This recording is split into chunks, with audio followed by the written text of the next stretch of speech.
नमस्कार दोस्तों, स्वागत है आपका हमारे चैनल पर। दुनिया के सबसे तनावपूर्ण इलाके मिडिल ईस्ट की जंग पूरी दुनिया को हिला रही है। अमेरिका के सबसे ताकतवर F-15E strike eagle fighter jet को ईरान ने मार गिराया, लेकिन पायलट और वेपन सिस्टम ऑफिसर पैराशूट से कूद जाते हैं। दोनों ईरान की जमीन पर उतरते हैं।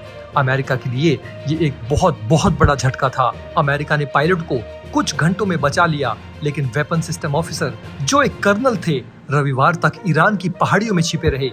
अमेरिकी स्पेशल फोर्सेज ने उन्हें भी सुरक्षित निकाल लिया। राष्ट्रपति डोनाल्ड ट्रंप ने खुद इसे अमेरिकी इतिहास की सबसे बहादुर रेस्क्यू ऑपरेशन में से एक बताया। लेकिन कहानी यहीं खत्म नहीं होती। इसके बाद ईरान की रेवोल्यूशनरी गार्ड नेवी IRGC ने एक धमाकेदार बयान दिया। उन्होंने कहा कि हॉर्मुज जल संधि कभी अपनी पुरानी स्थिति में वापस नहीं आएगा। खासकर अमेरिका और इजराइल के लिए ईरान अब हॉर्मुज स्ट्रेट पर टोल वसूलने की तैयारी कर रहा है।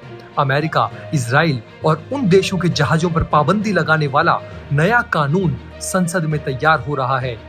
दोस्तों, ये जंग सिर्फ अमेरिका और ईरान के बीच नहीं है, ये पूरी दुनिया की अर्थव्यवस्था को प्रभावित कर रही है। और भारत का तेल आयात, Chabahar port, international north south transport corridor सब इस जंग से जुड़े हैं। सब कुछ आपको डिटेल में बताते हैं। आखिर क्या क्या हुआ है अब तक इस जंग में, ट्रंप ने कैसे रेस्क्यू किया, ईरान का आगे प्लान क्या है, ये जंग किस तरफ जा रही है, और सबसे इम्पोर्टेंट, भारत का क्या रोल है और भारत को क्या करना चाहिए। तो वीडियो अंत तक जरूर देखिएगा। और आगे बढ़ने से पहले कमेंट बॉक्स में भारत माता की जय और वंदे मातरम जरूर लिखें। दोस्तों, अमेरिका और इजराइल ने ऑपरेशन एपिक फ्यूरी के तहत ईरान पर बड़े हमले शुरू किए थे। इसका मकसद था ईरान के न्यूक्लियर प्रोग्राम, मिसाइल प्रोग्राम को खत्म करना और रिजीम चेंज। अब हाल ही में ईरान ने अमेरिका का F-15E स्ट्राइक ईगल, जो 48th फाइटर विंग से था, ईरान के साउथ वेस्टर्न इलाके में मिशन पर था, उसे मार गिराया। जेट में 2 क्रू मेंबर थे, पायलट और वेपन सिस्टम ऑफिसर। दोनों ने सुरक्षित पैराशूट से छलांग लगा दी, लेकिन दोनों ईरान की जमीन पर उतरे।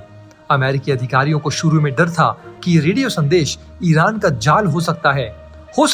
IRGC ने जानबूझकर बिछाया हो ताकि अमेरिकी फोर्सेस को बुलाकर घात लगाकर हमला किया जा सके।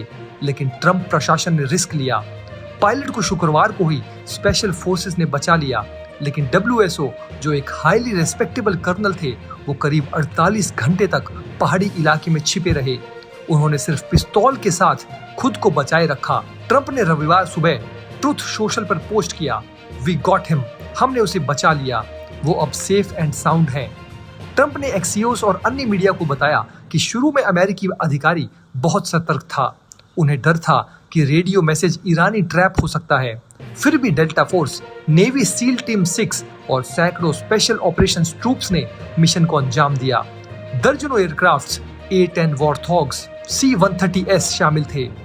कोई अमेरिकी सैनिक घायल नहीं हुआ। कर्नल को घायल हालत में निकाला गया, लेकिन अब वो पूरी तरह स्टेबल हैं। दोस्तों, ये रेस्क्यू मिशन दिखाता है कि America no man left behind की पॉलिसी पर कितना अड़ा हुआ है। लेकिन ईरान के लिए ये एक प्रोपेगेंडा जीत थी।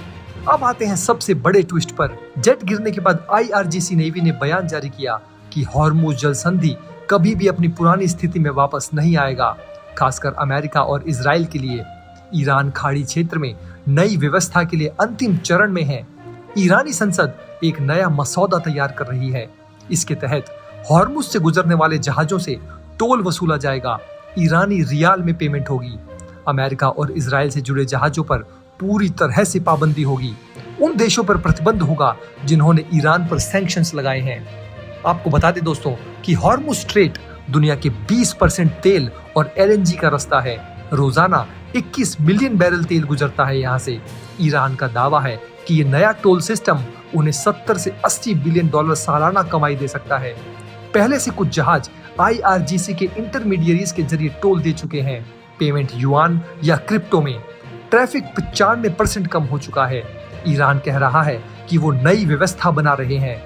दोस्तों, ये सिर्फ टोल नहीं बल्कि ईरान की पावर प्रोजेक्शन है।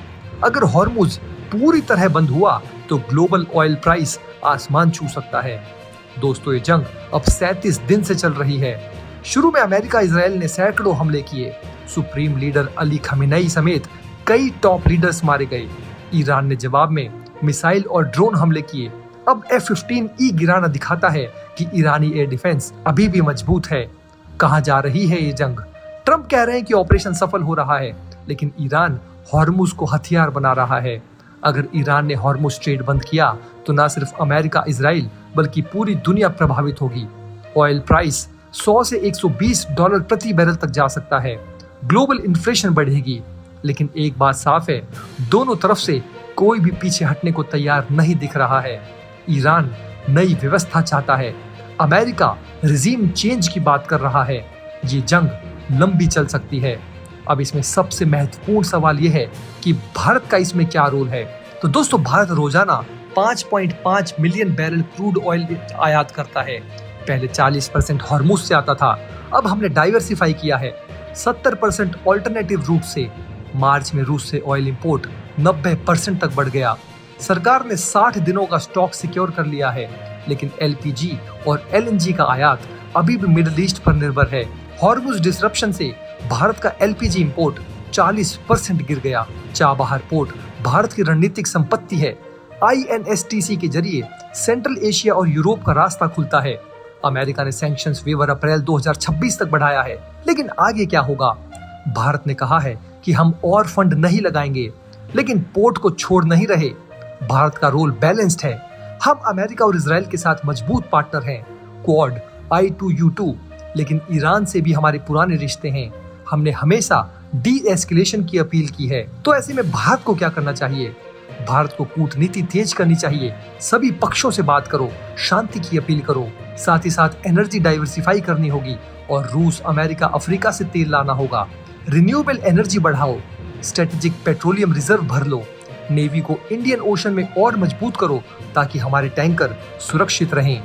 चाबहार को पूरा सपोर्ट दो, ये पाकिस्तान के ग्वादर का जवाब है। दोस्तों, भारत मिडिल ईस्ट का सबसे बड़ा तेल खरीदार है। अगर जंग बढ़ी तो हमारी मुद्रास्फीति बढ़ेगी, रुपया कमजोर होगा, आम आदमी की जेब पर बोझ पड़ेगा।